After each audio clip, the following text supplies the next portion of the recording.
Hi guys. You guys know that I like to share my DIY stuff with you guys, and a little while back a number of you asked me to share them in video format. So I'm just here today to talk to you guys about some of the spring cleaning that I've been doing since spring apparently is here to stay. And some of the DIYs that I incorporate into my spring cleaning routine. Now, you guys know that I am pretty cheap, I guess, or frugal. And so I like to do a lot of repurposing of things that I already have in the house and using them for as many different ways that I can. And cleaning solutions and cleaning supplies is no different. I try to repurpose what I already have in the house. And so one of the things that I use a lot around the house to clean, especially around springtime, is something that everybody probably already has in their kitchen that you use every day that you don't think has as many uses as you can use it for. So what we're going to talk about today is lemons and using them in your spring cleaning routines. Off the top of my head, I can think of probably about 10 different things that I use lemons for to clean.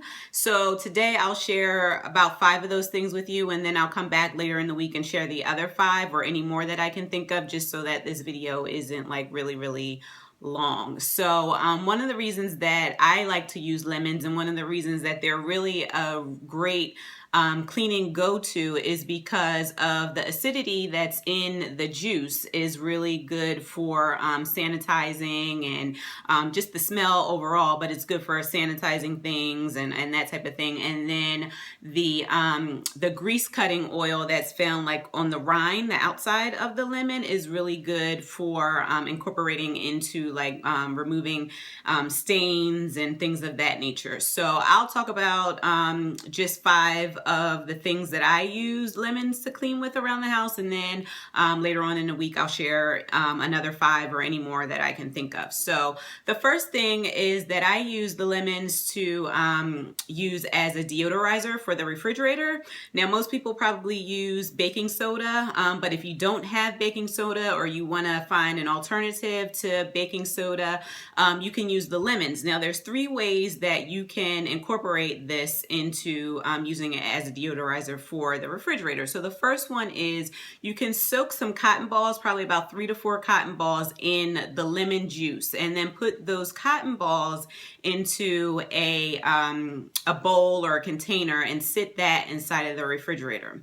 The second way is that you can just take the lemon, cut it in half, and then squeeze the lemon juice into a bowl and put the bowl with the lemon juice inside of the refrigerator. And then the third way to do it is that you can just take the lemon, cut it in half, and put 1/2 of the lemon with the fleshy side up in a bowl and stick the bowl into the refrigerator. So now, no matter which of the 3 ways that you choose to use it, the one thing that you really want to remember is to not leave it in your refrigerator for any longer than a week, because that will create rotting lemon smell, because it usually takes about a week or so for the lemon to start to smell, have that rotting smell and things of that nature. So that's one of the uses that I use around the house when I'm spring cleaning for lemons. The second one is that I create a microwave steam cleaner.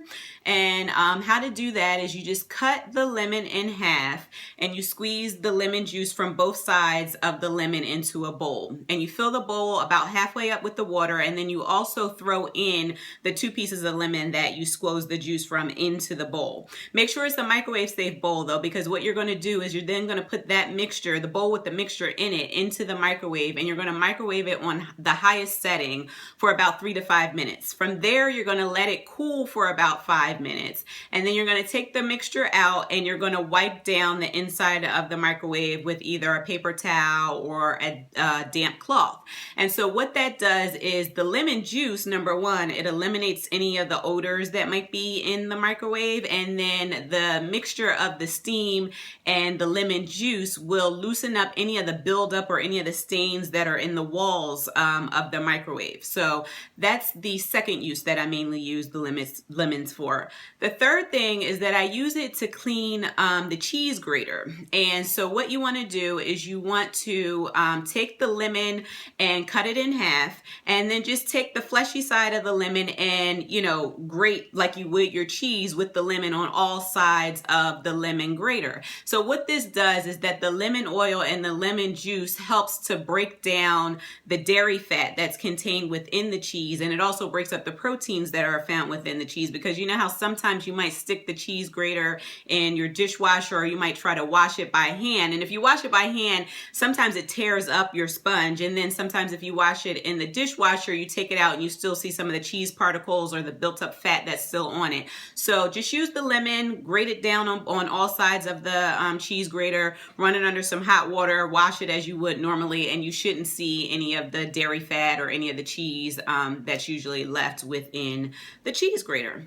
So the fourth thing that I use the lemons for in my cleaning routines are cleaning the cutting board. So you can use this whether you use a plastic cutting board or a wood cutting board.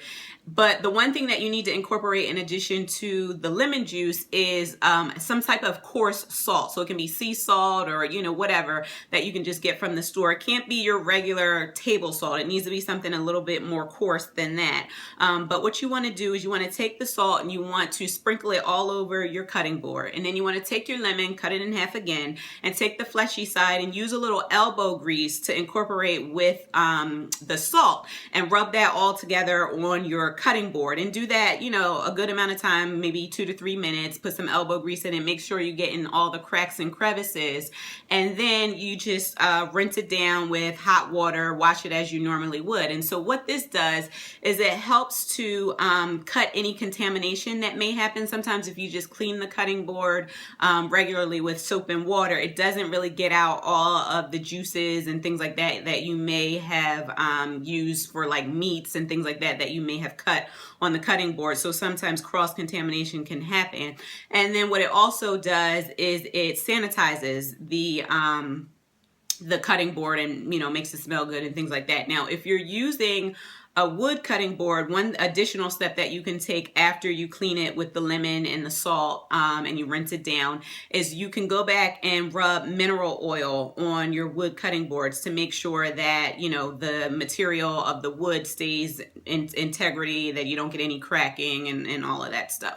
So now the fifth and final thing that I'm going to talk about today is cleaning or descaling your coffee or tea kettle or your Keurig. And so what that basically is just removing the buildup that, you know, is within the Keurig or within your coffee pots or your teapots after several uses. And so sometimes if you've used your teapot or your Keurig for a number of times, you may go to drink your coffee or your tea and you notice that it tastes a little weird. The water doesn't taste as fresh as, you know, it normally would. And that's because it's got some buildup within the inside. So all you need to do is take about 1 ounce of lemon juice. So you can use your fresh lemons, cut it in half, measure out 1 ounce of lemon juice. And then you want to combine that with 2 cups of water. So you want to boil that in the Keurig or the teapot or the coffee kettle, whatever you're using, and let that cool. And then you empty it out and just make sure that you rinse the Keurig or the coffee pot or whatever it is that you're cleaning a couple of times, and that'll get out all of the buildup of, you know, just coffee rinds or, you know, whatever it is that's in there.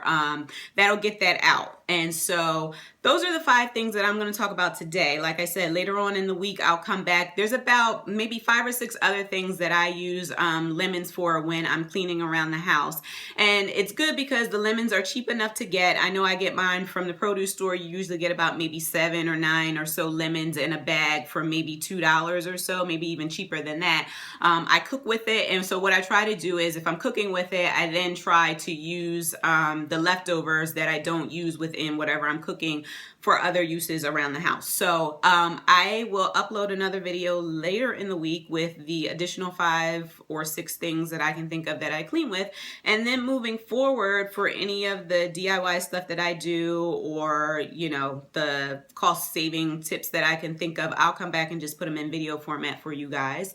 So let me know if you like this, if you don't like it, whatever. And let me know if you're looking for any specific solutions for anything, because I probably have it, or I can probably find it somewhere. So anything like that, any life hacks, DIYs, you know, cost saving, money saving solutions that you're looking for, let me know and I can probably help you with that. So I'll come back later on this week and let you know what else you can use these lemons for around your house to incorporate into your cleaning routines. Talk to you later.